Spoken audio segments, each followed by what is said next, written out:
Welcome to the NWR Virtual Investor Conference, May 2020. We're joined by Perseus Mining.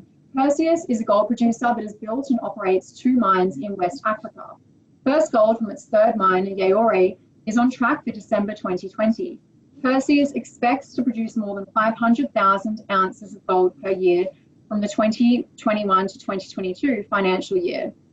Jeff Quartermaine joins us today. Jeff is the Managing Director and CEO of Perseus. He has more than 25 years of experience in senior financial and strategic management roles with ASX and TSX listed resources companies. He was previously Perseus's Chief Financial Officer before transitioning to lead the company in 2013. Over to you, Jeff. Thank you very much. And good morning, listeners. Very pleased to have this opportunity to present Perseus Mining to you. Now, I'm assuming that many of the people who are watching this call are Australian-based investors and have heard of Perseus. But let me firstly give you a small overview of the company and what we're about. We're a West African-based company. We're listed here in Australia and also in Toronto. We're involved in all phases of the gold mining industry, so through exploration, development and production. And we're active in multiple jurisdictions in West Africa, namely the countries of Ghana and Côte d'Ivoire. As was mentioned in the introduction, we're currently on track to be producing about 500,000 ounces of gold a year by fiscal 2022.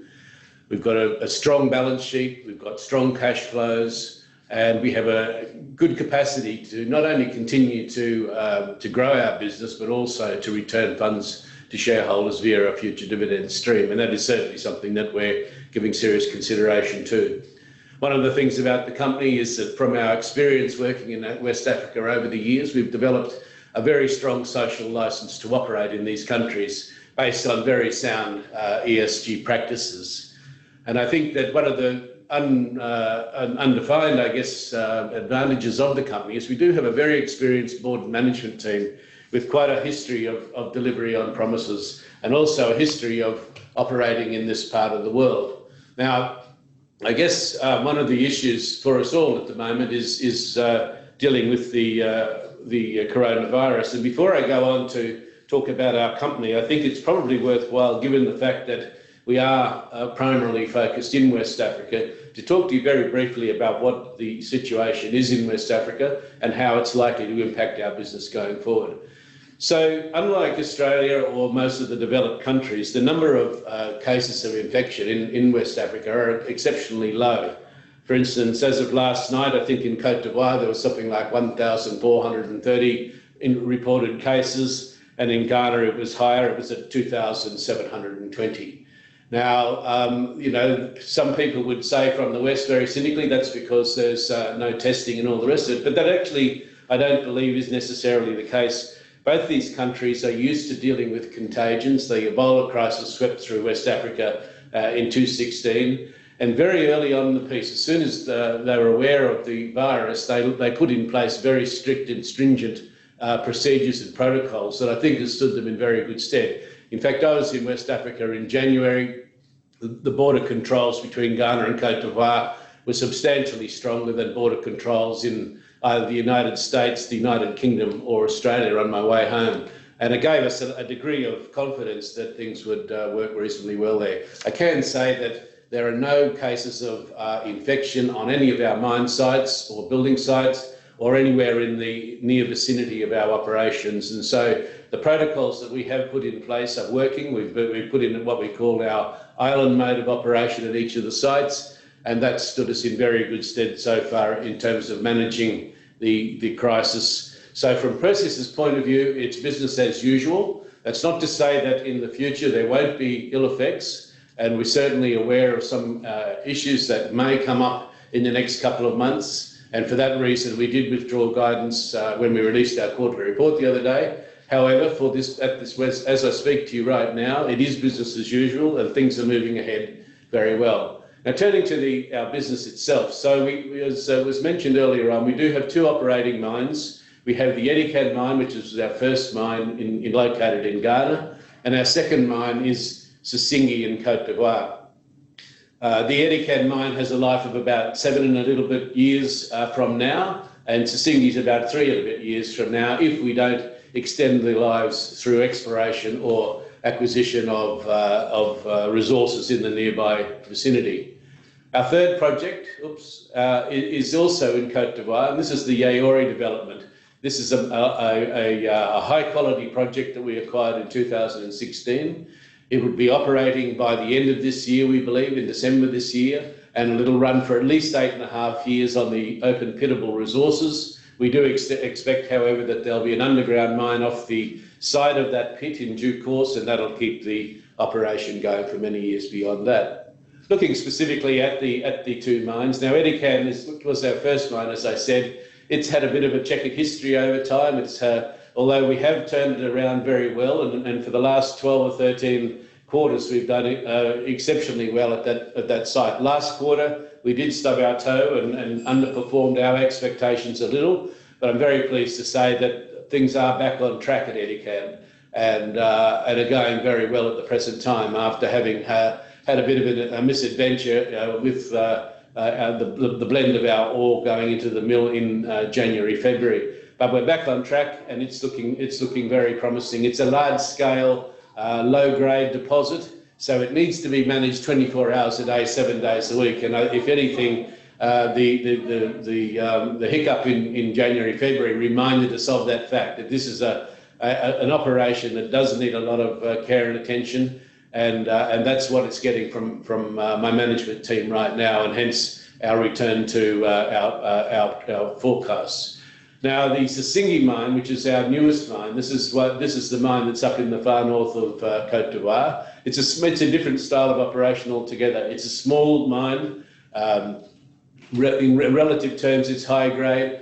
So far, it came on production in January 2018, and we have had an exceptional performance from the mine from that day forward. In fact, at the end of the March quarter this year, you can see that our capital cost of building this place was 106 million. By the end of March, we'd generated 106 million, and so all cash generated from this operation over the next 3 years is going to be for the benefit of our shareholders. It is a very good mine, and our only wish is that at the present time we had a much longer life ahead of us. However, we do have reasonable exploration prospects, and there are resources located not far from this particular operation, and so the prospects of extending this are reasonably strong.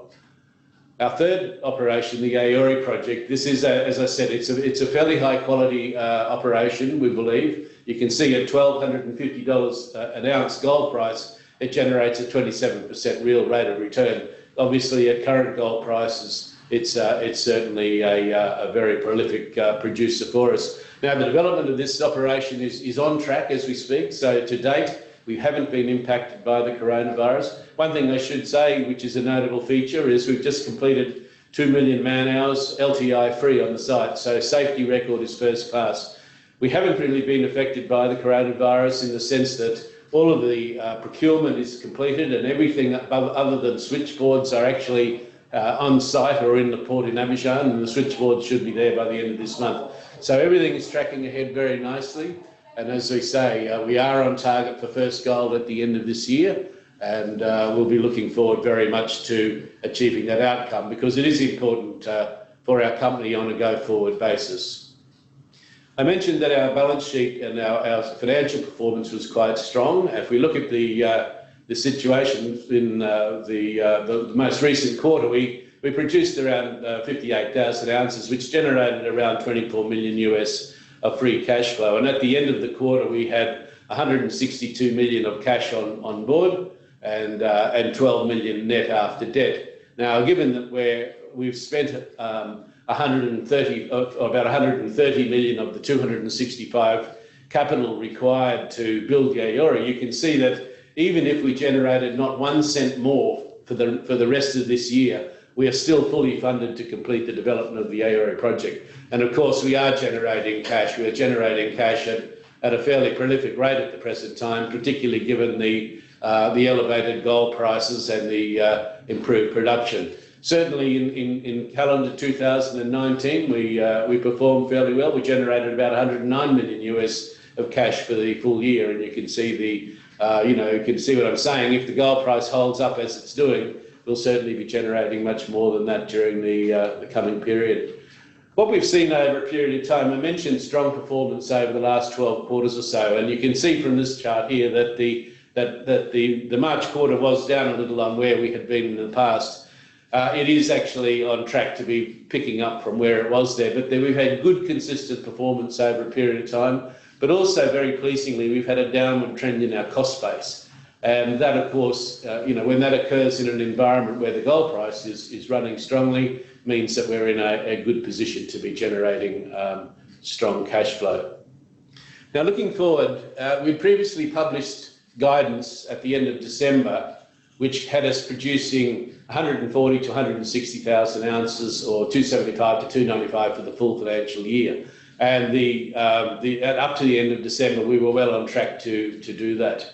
Now, as I said earlier on, we have withdrawn guidance. So what we're simply saying about that is that we're not guaranteeing we will achieve these outcomes, but I can tell you that as a management team, we are very focused on doing our utmost best to achieve these outcomes. And the sort of things that that we think will maybe could potentially set us back a little are some of the impacts of the virus. Now, you might say, well, how does that impact you if your supply lines are strong? Well, if we take the SISSINGUE mine, for instance, the guys that are working there can't move in or move out, and I'm talking about both national and expatriate employees. So some of these fellows have been working for 12, 13 weeks on a straight run. They're working 7 days a week. They're working 10 to 12 hours a day. And you can understand that by this stage of the game, fatigue management is a major issue. We're doing our best to manage that fatigue by giving people time off. But as this period goes on, where we're unable to rotate our staff, fatigue will have an impact. It does affect judgment. It does create situations that are potentially unsafe, and so we're going to have to be very, very cautious about what we do going forward. And it would not surprise me if we did see some slippage as the quarter unfolds as a result of that particular issue. The other risk we run, of course, is that if our workforce outside of the green zone was to get infected, that could also have some impact as well. But one thing I can say is that we are working extremely hard to achieve these targets, and we'll give a good count of ourselves. We are in a strong financial position, as I said, cash and bullion on the balance sheet, decent sorts of cash flows coming through as we go forward. Looking at the capital structure of the company, these are a little bit out of date. I think the share price has picked up a little over $1 this morning, and I think that's possibly a function of the fact that one of the bulge bracket banks has predicted we'll be in the ASX 200 when it's announced in a very short period of time. But certainly the company has gone from strength to strength over the last 12 months in terms of our share price and market capitalisation. We've got a very, very good loyal shareholder base, some outstanding shareholders on that list, and they've been very supportive for quite some time now, and we're looking forward to being able to reward all of our shareholders as we get into strong, predictable cash flows and look at returning funds to employees.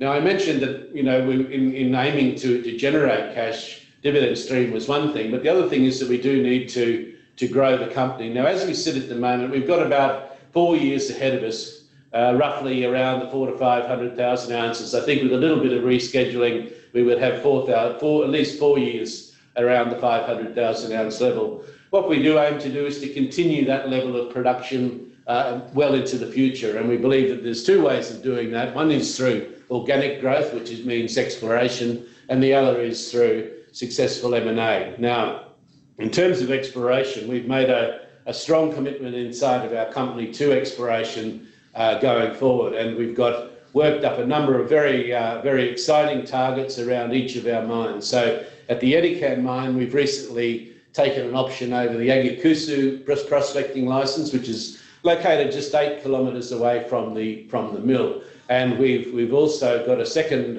property under option at the present time, Dompoasi, and we're talking to another group who have the land in between. Now, what we are looking at there, we've been doing a lot of desktop work, if you will, looking at all of the data sets, and we believe that we may have identified another trend very similar, or a structure very similar to the one that is hosting the EDIKAN ore bodies now, that may well produce mill feed for many years to come. Now, that's a very optimistic statement and one that needs to be proven.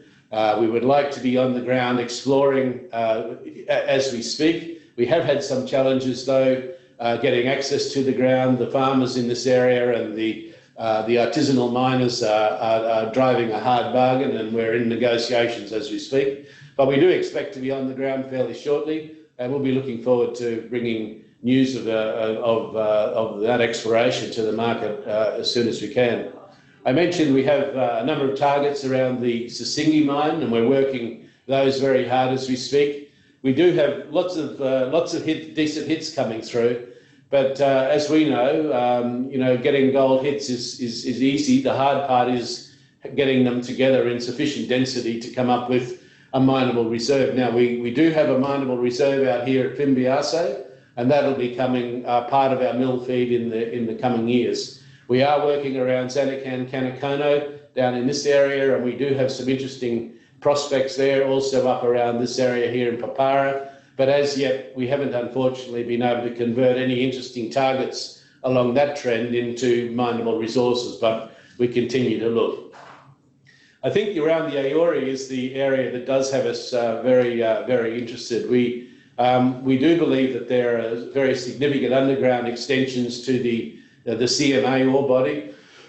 As this structure leaves the pit, it grades about 5-6 grams a tonne, and so far we've delineated a mineable underground resource of about 600,000 ounces, grading around 5 to 6 grams a tonne. What we are aiming to do is to extend that or to prove the existence of that structure further out from here, and prove up a very much larger mineable resource that we will mine from underground. We've just recently completed a three-dimensional survey in this area through here, and that's a 3D survey, and we've also done a 2D survey out there. That'll inform our drilling campaigns over the next couple of years as we target this structure and hopefully find a repetition of the vein system that is located in the bottom of the CMA pit. That contains about 1 million ounces of gold, and we're very hopeful of finding a repetition out here somewhere. But as we speak, there's a lot of drilling to be done on this,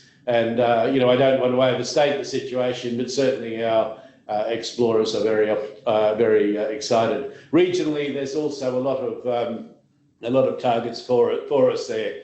Alacran looks quite interesting. Debrisi looks very interesting, and we are following these things up methodically, being guided by the results of a VTEM survey that we've recently flown, and we do expect to have further results coming from these as we go forward.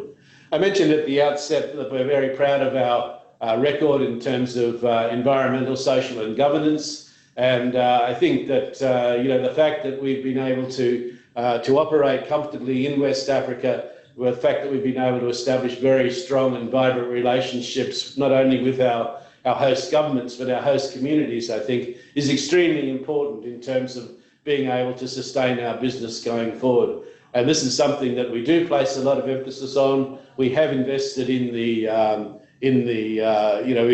recent times. We switched the attention from our sustainability programs from education to health, basically, where we're helping local health authorities to get through this coronavirus situation. And as I said earlier on, so far we've been very successful in that respect, because none of our communities have indicated any level of infection at all. And I think that while the authorities are doing a great job in their own right, I think the assistance that we've been able to provide in terms of equipment, spraying high traffic areas, etc., has certainly been very well received and is being effective. I mentioned our board and management before, very experienced people. We have been around for a long time. We do have a track record of delivering on promises, and we expect that that'll continue going forward. So once again, it is a compelling opportunity. It's one that certainly has come along in the last year or so. We did go through a few years where we needed to reset the business after having started off as a junior explorer. We're now well and truly established. We do have the 2 mines. We're about to bring our 3rd one online, and 500,000 ounces of gold production at around $850 US an ounce by 2022. Puts us into a very, very strong position, as I said. And that performance is based on very strong acceptance by our community, very strong management teams, both at board and management level. So thank you very much for your attention, and I'm very happy to take any questions that you may have at this point. Thanks, Jeff, for that presentation. We have some questions that have come through from your investors while you've been speaking. Obviously, the rebalance was cancelled in the March quarter for the ASX 200, and you have seen very impressive growth over the last 12 months in particular. Do you anticipate that the company will be admitted to the ASX 200 in the next rebalancing in June, as determined by Morgan Stanley earlier this week? Look, I don't know precisely what the method of calculating and deciding who's in and who's out, so I can't answer that, definitively. But all I can really say is that we, like everybody else, have read the media reports that are predicting that is the case. We'd certainly be in the zone, as it were. We'd have to be in contention, I would think, given the size of the company, the turnover, etc., etc. Mm-hmm. And in a recent interview after the quarterly, you said Perseus could look to pay dividends with surplus cash down the track. Are dividends a higher priority for the company than an acquisition?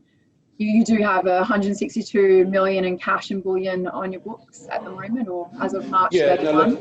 Dividends is something that is very important, and we've looked at this as a board for some time now. Our view has been that we didn't want to start declaring dividends until we had a clear line of sight to sustainable cash flow.